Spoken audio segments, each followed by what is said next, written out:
E aí, pessoal, tudo bom? Nós somos os membros da comissão eleitoral, Guilherme, Beto e Augusto, e viemos aqui fazer um roteiro explicativo do processo eleitoral para tentar tirar todas as dúvidas, esclarecer os fatos, didaticamente falando, para não ficar só em termos de ofícios, documentos, atas. A gente achou melhor por bem determinar esse vídeo nosso. Pois bem, as eleições da associação elas foram designadas através da circular número 2 de 2018 pela diretoria da associação para o dia 28 de novembro, agora que passou, através de decisão judicial, de forma precipitada, provocada pelo associado Magno Chat. Por que falamos isso? Porque as eleições têm que ser designadas em até 60 dias antes do término do mandato, conforme a norma do artigo 31 do Estatuto Social. Como a atual gestão se encerraria no dia 8 de janeiro de 2019, o prazo para a convocação seria até o dia 9 de novembro de 2018. Pois bem, não poderia ser a argumentação de nenhuma das chapas a não ciência do período de inscrição ao pleito eleitoral, em virtude dessa circular. A comissão eleitoral foi designada no dia 9 de outubro de 2018. A pedido de criadores vinculados à chapa Marchador para Todos, o Ministério Público Federal interviu no processo eleitoral sugerindo 3 associados para a composição da comissão. Mesmo sendo ato privativo da diretoria da associação, em tratativas com o Ministério Público Federal, ficou designada a atual comissão e o Dr. Augusto Salles passou a ser o representante do Ministério Público nesta comissão. Nós 3 fomos homologados pelo MPF. A partir da designação de nós 3, todo o processo eleitoral foi conduzido sem interferência alguma de diretor, de nenhum integrante de chapa, somente por nós 3. Não havendo outro ato a ser realizado, nosso primeiro ato formal se deu após a inscrição das chapas, analisando toda a documentação dos membros em relação ao Estatuto Social. Respeitando a data marcada para a GO, no dia 28 de novembro, o prazo final para a inscrição das chapas concorrentes foi o dia 29 de outubro de 2018, conforme a norma do artigo 79 do Estatuto Social. As 2 chapas concorrentes deixaram para fazer inscrição nas últimas horas do último dia de inscrição, ou seja, dia 29 de outubro de 2018. A chapa Marchador para Todos fez a sua inscrição às 15h38 e a chapa Avante Marchador às 16h56. A chapa Marchador para Todos apresentou 3 membros com irregularidades, 2 com débitos perante a tesouraria e 1 pretendente à reeleição ao Conselho Deliberativo Técnico, CDT, o que é vedado pelo Estatuto, segundo a norma do artigo 78 do Estatuto Social e o parágrafo único do mesmo artigo 78. A chapa Avante Marchador não apresentou nenhuma irregularidade. Assim, a comissão eleitoral indeferiu a inscrição da chapa Marchador para Todos, primeiro porque não havia tempo legal hábil para inscrição. E segundo porque o Estatuto é claro, quando estabelece inscrição de chapa completa. O artigo 78 ele é muito claro nisso.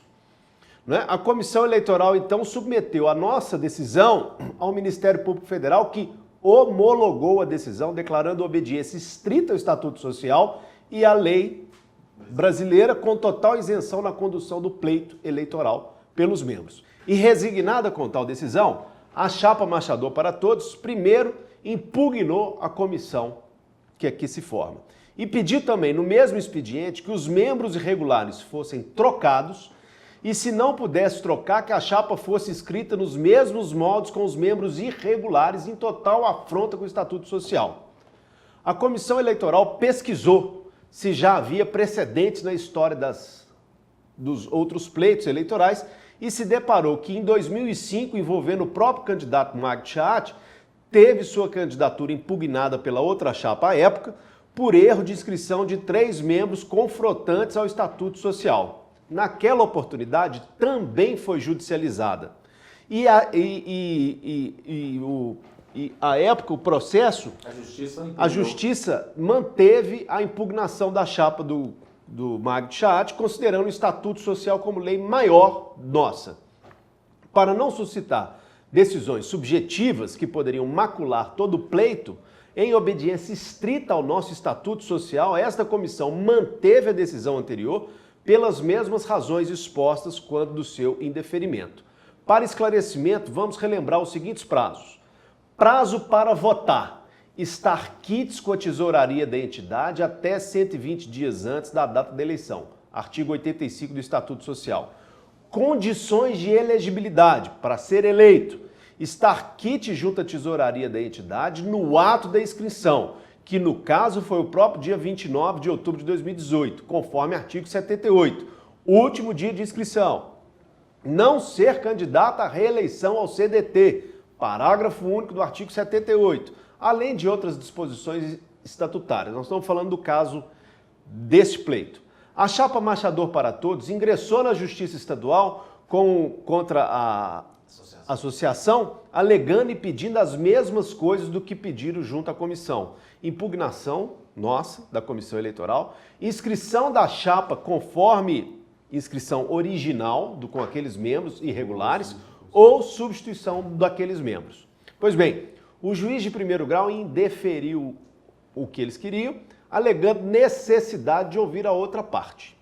Não satisfeito, recorrer ao Tribunal de Justiça de Minas Gerais e a desembargadora Aparecida Grossi, a mesma que determinou a designação do pleito eleitoral, concedeu a liminar, sem ouvir a outra versão dos fatos, determinando o adiamento das eleições.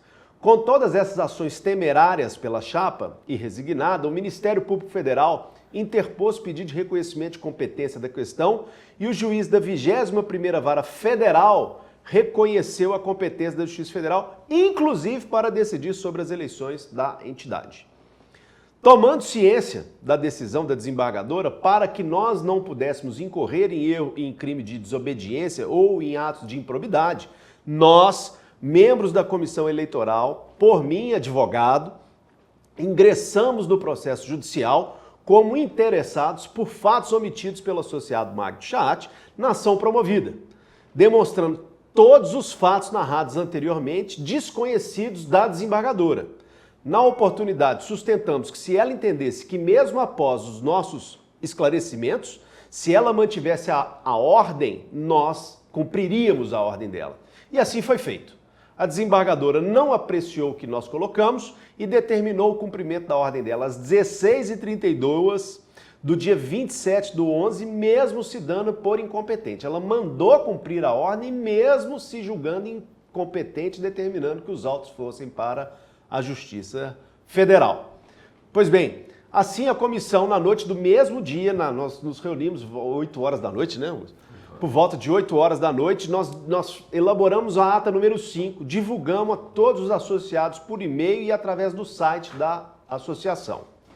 Lamentavelmente, no dia da Assembleia, dia seguinte, mesmo cientes do cumprimento da ordem judicial do dia anterior, os advogados da chapa indeferida vieram com os 2 oficiais de justiça, juntamente com a polícia militar, a imprensa e mais de uma dúzia de seguranças particulares para garantir a não realização da Assembleia.